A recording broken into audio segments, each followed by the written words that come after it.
Welcome to web students. આજે complete calendar જોવાના છે આપણે, જે તમને જીપીએસસી યુપીએસસી કે પછી જ્યાં પણ તમને રિઝનિંગમાં કેલેન્ડર પૂછાય છે દરેક જગ્યાએ દરેક એક્ઝામમાં કામમાં આવશે. ખાસ કરીને ફોકસ રહેશે આપણું સીસીઈ પીએસઆઈ કોન્સ્ટેબલ અને જીપીએસસી એસએસસી માટે. બરાબર, તો પહેલાં કેટલાક ફેક્ટ જોઈ લઈએ. એક વર્ષમાં ટોટલ 12 મહિના હોય. આપણે એક મહિનામાં 30 કાં તો 31 દિવસ હોય. એક વીકમાં 7 દિવસ હોય. એક યરમાં ટોટલ વીક કેટલા હોય તો કે 52 વીક હોય. 365 ભાગ્યા 7 કરીએ તો 52 આવે અને પ્લસ દિવસ વધે. જો લીપ યર હોય તો લીપ યર હોય તો 2 દિવસ વધે અને સિમ્પલ યર હોય એટલે કે સામાન્ય વર્ષ હોય તો 1 દિવસ વધે. એક વર્ષમાં ટોટલ 365 અથવા 366 દિવસ હોય. લીપ વર્ષ કોને કહેવાય? તો લીપ વર્ષ છે એ દરેક 4 વર્ષે આવે. બરાબર, સામાન્ય વર્ષમાં ફેબ્રુઆરીમાં 28 દિવસ હોય અને વર્ષના 365 દિવસ હોય. એ સામાન્ય વર્ષ થઈ ગયું, એટલે કે 52 અઠવાડિયા પ્લસ એક વધારાનો દિવસ. હવે લીપ વર્ષમાં ફેબ્રુઆરી મહિનામાં 29 દિવસ હોય અને 366 દિવસ હોય એક વર્ષના. 52 અઠવાડિયા હોય અને 2 વધારાના દિવસો હોય. હવે આ લીપ વર્ષ આવે છે કેમ? તો કે આપણને ખબર છે પૃથ્વી પોતાની ધરી પર જે ફરે છે તે 23 કલાક અને 56 મિનિટમાં ફરે છે. જે આપણે 24 કલાક ગણતા હોઈએ છીએ તે એકચ્યુઅલી છે 23 કલાક અને 56 મિનિટ. એમ રોજની 4 મિનિટ વધે. હવે આ જે 4 મિનિટ છે તે રોજની ભેગા થઈને 4 વર્ષે એક આખો દિવસ બનાવી દે છે. એના માટે લીપ વર્ષ બને છે. વર્ષ કેવી રીતે શોધવું? બરાબર, લીપ વર્ષ શોધવું હોય તો કઈ રીતે શોધાય? 4 વર્ષે બને તો છે. હવે 2024 આ લીપ વર્ષ છે, કઈ રીતે ખબર પડી આપણને?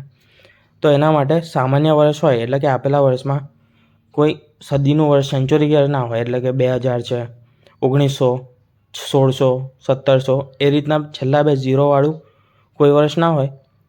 એના વગરનું વર્ષ હોય તેને સામાન્ય વર્ષ ગણીશું આપણે. તો એના માટે 4 વડે ભાગવાનું અને 4 વડે ભાગવાથી નિશેષ ભાગી શકાય એ વર્ષને, એટલે કે શેષ 0 વધે તો એ લીપ વર્ષ નથી. બરાબર, એ લીપ વર્ષ છે, નહીં તો સામાન્ય વર્ષ. એ જ રીતે સેન્ચુરીને 400 વડે ભાગવું પડશે, કેમ કે 2 ઝીરો છે એક્સ્ટ્રા, એના માટે 400 વડે ભાગવું પડશે. અથવા તો જે પહેલાંના 2 આંકડા છે, જેમ કે 1600મી સેન્ચુરી છે તો 16ને તમે 4 વડે ભાગી શકો, કાં તો 1600ને તમે 400 વડે ભાગશો અને 0 શેષ વધે તો એ લીપ વર્ષ છે. અને ના વધે એટલે મતલબ કોઈ શેષ વધે, 1, 2, 3 શેષ વધે તો એ સામાન્ય વર્ષ છે.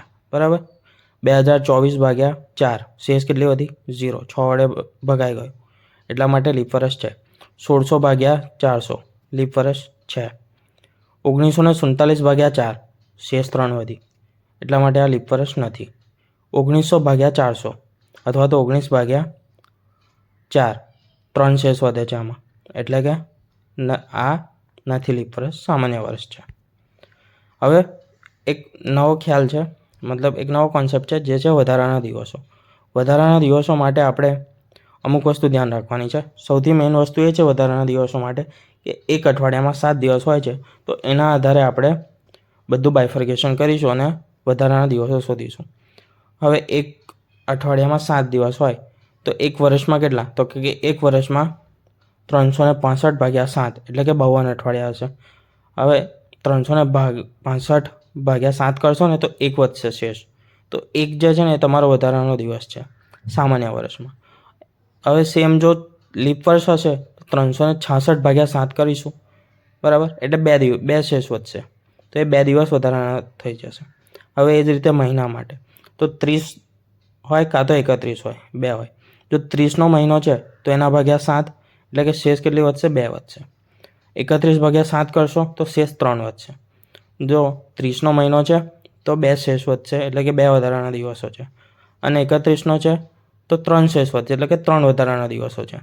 આ જ રીતે તમે આખા કેલેન્ડરના શોધી શકો છો. અહીંયા અમુક મહિનાના આપેલા છે, જેમ કે જાન્યુઆરી 31 દિવસનો હોય તો 3 છે વધારાના દિવસ. ફેબ્રુઆરીમાં 28 હોય, 7 વડે નિશેષ ભાગી શકાશે, શેષ 0 વધશે, એના માટે 0. માર્ચમાં 31 હોય તો 3, એપ્રિલના 30 હોય તો 2. આ જ રીતે તમારે 12 મહિનાના શોધી નાખવાના. હવે વધારાના દિવસનો ખ્યાલમાં આગળનો એક પોઈન્ટ જોઈએ કે આમાં તમને સમ કઈ રીતના, એટલે કે જો કોઈ ક્વેશ્ચન પૂછાશે તો કેવી રીતના આવશે, તો કે આજે ગુરુવાર છે, 57 દિવસ પછી કયો વાર આવશે? તો હવે તમે 1 2 3 એ રીતે 57 સુધી ગણવા તો નહીં જાઓ, એ રીતે તો જમાનો નીકળી જશે તમારો. 57/7 કરી દેવાનું, બરાબર. હવે જે શેષ વધશે 57/7 એટલે કે 7 × 8 = 56, બરાબર. એટલે 56 સુધીનું તો પતી ગયું. શેષ કેટલી વધી? 1 વધી. તો 1ને એડ કરી દેવાનો. શેમાં? તો કે જે વાર આપ્યો છે એમાં ગુરુવાર આપ્યો છે તો 1 એડ કરીશું એટલે શુક્રવાર. તમારો આન્સર આવશે શુક્રવાર. બીજો એક ક્વેશ્ચન છે, આજે શનિવાર છે તો 79 દિવસ પછી કયો વાર આવશે? આ તમારે કમેન્ટમાં જણાવવાનો છે આન્સર. વધારાના દિવસનો ખ્યાલ, તો કે વધારાના દિવસનો ખ્યાલમાં આગળનો એક પોઈન્ટ છે કે મહિનાથી મહિના. આ આપણે જોયું હતું વારથી વાર, બરાબર, કે આજે એક વાર આપેલો છે તો આટલા દિવસ પછી કયો વાર આવશે, એટલે આ દિવસોનો હતો. હવે મહિનાનો છે કે ભાઈ 21 ફેબ્રુઆરી 2006 ગુરુવાર છે તો 4 ઓક્ટોબરે કયો વાર આવશે? તો આમાં ફેબ્રુઆરીમાં જોવાનું. હવે 21 તારીખ એટલે 21 દિવસ જ જતા રહ્યા છે, બાકી કેટલા રહ્યા? 2006 છે, લીપ યર છે, તો કે નથી ભાઈ, સાદું છે એટલે 28 દિવસ હશે. એટલે 7 વધ્યા, 28 - 21 કરશો એટલે 7 આવશે. 7 દિવસ એ વધારાના ત્યાં થયા. માર્ચમાં 3 હશે, આપણે આગળ જોયું હતું, કેમ કે 31 દિવસ હોય. એપ્રિલમાં 30 હોય એટલે કે 2. એ જ રીતે તમારે બધા મહિનાના વધારાના દિવસો લખી દેવાના. હવે ઓક્ટોબરમાં શું કરવાનું? તો કે ઓક્ટોબરમાં કઈ તારીખ જોવાની છે? તો કે 4 ઓક્ટોબરે, એટલે 4 દિવસ લેવાના તમારે, બરાબર. આગળનું આપણને કંઈ કામ નથી. હવે આ બધાનો સરવાળો કરશો અને 7 વડે ભાગી દઈશું. જે શેષ વધશે તેને વારમાં એડ કરી દેવાની. શેષ 1 વધી, 29 થયો સરવાળો, એના ભાગ્યા 7, શેષ 1 વધી એટલે શુક્રવાર. હવે આમાં તમારે સરવાળો ના કરવો હોય, એનાથી બચવું હોય ને તો શું કરવાનું કે 7 પેર બનાવીને ઉડાવી દેવાની, બરાબર. જેમ કે ફેબ્રુઆરીમાં 7 દિવસો છે એટલે ઉડી ગયા, એને સરવાળામાં એડ કરવાની જરૂર નથી. હવે 3 ને 2 5, 5 ને 2 7, એ રીતે 7 થયા તો એને ભાઈ કાઢી લો, પણ ભૂલ ના થવી જોઈએ આમાં. તો તમે આ રીતે અપ્લાય કરી શકો છો. બીજો એક ક્વેશ્ચન આપ્યો છે અહીંયા કે 1 જાન્યુઆરી 2024 સોમવાર છે તો 18 નવેમ્બર 2024 કયો વાર હશે? આનો જવાબ પણ તમારે કમેન્ટમાં જણાવવાનો છે.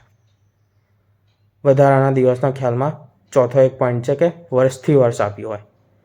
જ્યારે 21 ફેબ્રુઆરી 2006 ગુરુવાર હોય તો 21 ફેબ્રુઆરી 2008 કયો વાર હશે? બરાબર. આમાં 2 વસ્તુ તમારે ધ્યાન રાખવાની. કઈ? તો કે તારીખ અને મહિનો જો સેમ હોય તો વર્ષના વધારાના દિવસો ડાયરેક્ટ એડ કરવાના, કેમ કે આપણને મહિનાનું કંઈ કામ નથી. મહિનો ભાઈ સેમ જ આપ્યો છે, તારીખ પણ સેમ આપી છે, તો ખાલી વર્ષનો વધારાના દિવસ 1 કાં તો 2. હવે એ ક્યાંય તો કઈ રીતે નક્કી કરવાનું? તો કે જો ગણતરીમાં ફેબ્રુઆરીનો મહિનો આવે છે, કેમ કે લીપ વર્ષ હશે તો ફેબ્રુઆરીમાં 28ની જગ્યાએ 29 દિવસ હશે. તો ગણતરીમાં ફેબ્રુઆરી મહિનો આવે અને એ વર્ષ લીપ વર્ષ હોય તો +2 એડ કરવાનું, બાકી +1 જ એડ કરવાનું, બરાબર. એક ક્વેશ્ચન છે 3 માર્ચ 2024 સોમવાર છે તો 3 માર્ચ 2025 કયો વાર હશે? તો આ બંને ક્વેશ્ચનનો જવાબ તમારે કમેન્ટમાં જણાવવાનો છે. વધારાના દિવસનો ખ્યાલ, વર્ષથી વર્ષ, યર ટુ યર. એમાં 1 જાન્યુઆરી 2001 સોમવાર હશે, સોમવાર છે તો 1 જાન્યુઆરી 2007 કયો વાર હશે? લાસ્ટમાં જોયું એ જ છે, બટ થોડોક લેન્ધી કરીને પૂછેલો છે, બરાબર. આ તમને ઇઝીલી આવડી જશે લાસ્ટવાળો. આ આપણે જોઈએ તો કઈ રીતે કરીશું? તો કે 2001 છે, એમાં લીપ વર્ષ નથી એટલે +1 થશે. 2002 લીપ વર્ષ નથી, +1. 2003 લીપ વર્ષ નથી, +1. +1 એટલે કે એક વધારાનો દિવસ. 2004 એ લીપ વર્ષ છે એટલે 2 એડ કરવા પડશે, 2 વધારાના દિવસ આવશે. 2005 1, 2006 1.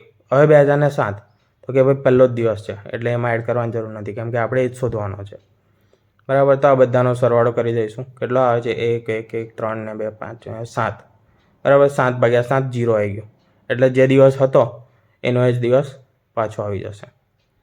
હવે બીજો એક ફેક્ટ યાદ રાખવાના છે તમારે કે જો લીપ વર્ષ હોય તો જે દિવસે લીપ વર્ષ શરૂ થાય ને એ અને એના પછીનો દિવસ, એ 2 દિવસ 53 વખત આવે, બીજા બધા વાર 52 વખત આવે. જેમ કે મંગળવારથી જો લીપ વર્ષ શરૂ થાય છે તો મંગળવાર અને બુધવાર એ બંને 53 વખત આવશે, બાકીના દિવસો 52 વખત આવશે. હવે એક તમારો મેઇન કોન્સેપ્ટ બાકી રહે છે કે ડેટ આપી હશે અને તમારે ટાઈમ શોધવાનો છે, એને આપણે નેક્સ્ટ લેક્ચરમાં જોઈશું. બાકી લેક્ચર મોટો થઈ જશે. બરાબર. એક સૌથી મેઇન ઇમ્પોર્ટન્ટ ટાઈપ છે, એને આપણે નેક્સ્ટ લેક્ચરમાં કરીશું શોર્ટકટ ટ્રિક સાથે. 2 ટ્રિક છે, આમ તો 2 જ બતાવવાની ટ્રાય કરીશું, બંને આપણે શીખવાડી દઈશું. તો સબસ્ક્રાઈબ કરી લેજો.